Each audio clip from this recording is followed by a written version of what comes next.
Well, there's a lot of ticked off people in Bismarck. I think it goes beyond Bismarck. Glazer Images. Jack Glazer is in trouble. He's in trouble. His attorney, Tim O'Keefe, is going around saying that the Attorney General's office, which is taking this on, is by no means, they're just trying to raise their image and trying to use this for political purposes. I'm not picking a side, although I think it'd be easy to pick a side. What I'm trying to do is make sure that Parrell Grossman gets on the TV here with me and gets a chance to say what the attitude of the Attorney General's office is. And why they're doing what they do. Now, many of you that are listening to me and watching us in Western North Dakota, something happened, right? You didn't get what you paid for. Something happened. The doors just got shut and money was given, and it was like tough cookies, and we're not going to give you your money back. And I don't think it takes Dick Tracy to figure out that the money isn't there to give back, apparently. So how does this work? How does it work? How does it get resolved? Do you just end up being the one that, lesson learned? Or is there a way to squeeze that melon so the juice still comes out? I don't know. I like the fact that the Attorney General is working on it. I do. I like the fact that the Attorney General is trying to find a way if someone was defrauded, which it appears they believe certainly that individuals, many of you were defrauded, well, then they're willing to take this on and make this argument. That's good. You're going to need somebody to make this case. Tim O'Keefe is Jack Glazer's attorney. He claims this is all for show. Parrell Grossman with the Attorney General's office believes it's not. We tied in with him, so let's do that.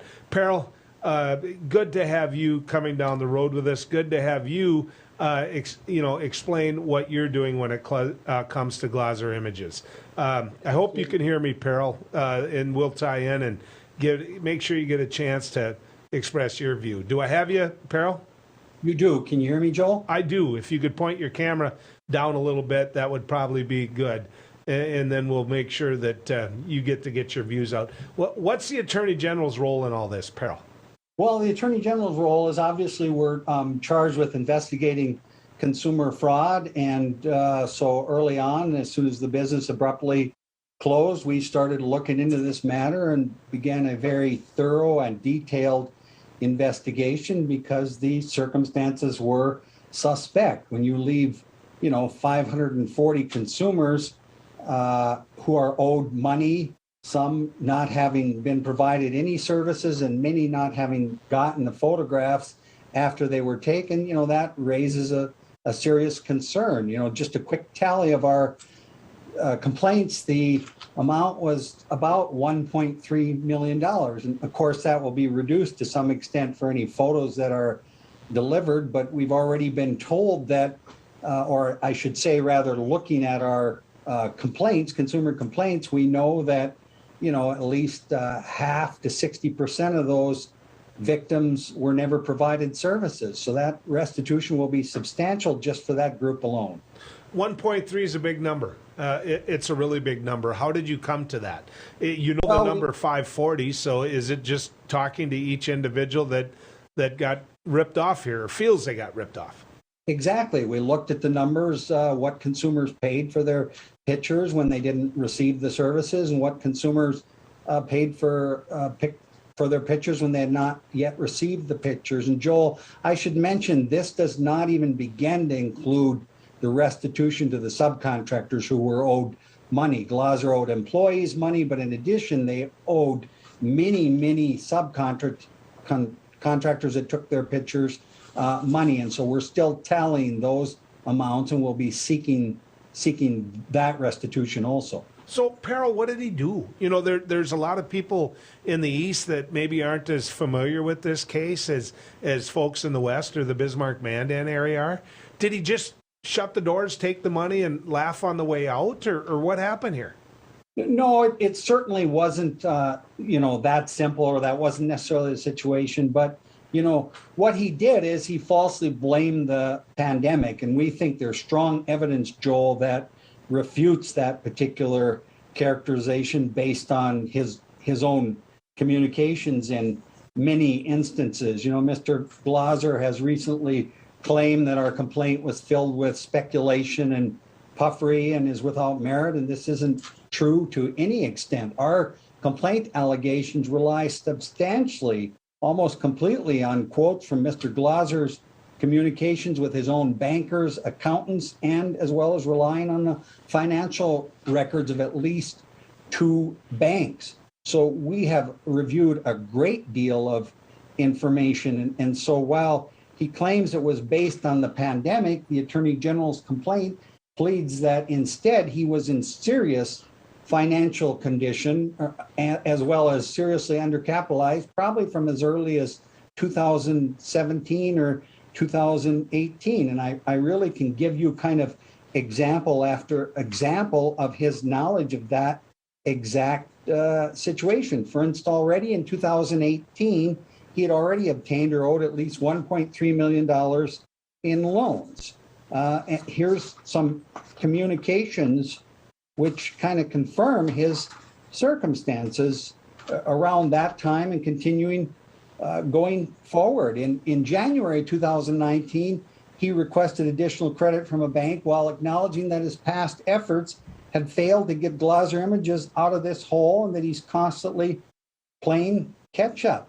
And then yet the bank then kind of responded that advising Jack that against taking on additional debt, particularly paying high interest, saying if we just keep throwing debt at this, you may not get your head above water in regards to cash flow. Yet he continued to really request loan after loan. Our evidence indicates that his checking account had dipped negative on occasion. He acknowledges himself in communications that he's squeezing by, but just barely. Another separate bank indicated that his account had been essentially negative for a week, and $21,000 is far too large of an amount for that bank to carry. So this continues. Then throughout 2019, Joel, he obtained at least $800,000 in debts at that particular time. The bank assessed Jack's financial situation at that time and concluded he had a substandard loan grade, meaning that there was the distinct possibility the bank will sustain some loss if deficiencies are not corrected. And the bank's SWOT analysis, strengths, weaknesses, opportunities, threats, concluded the performance of Glauser Images itself was a weakness. So it's the Attorney General's position, Joel, that he knew all along he was in financial trouble and he should have stopped soliciting funds from consumers, at least at that particular point. He inquired of his own accountant what he could do with his situation and essentially was told bankruptcy was his option. Now, Joel, that was about a year before he actually closed in October of 2021. So he could have and should have stopped at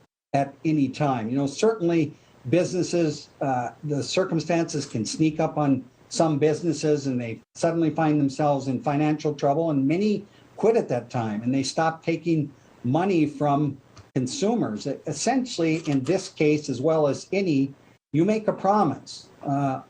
You give me money and I'll deliver you photographs. You give me $80,000 for a vet and I'll deliver that Corvette to you.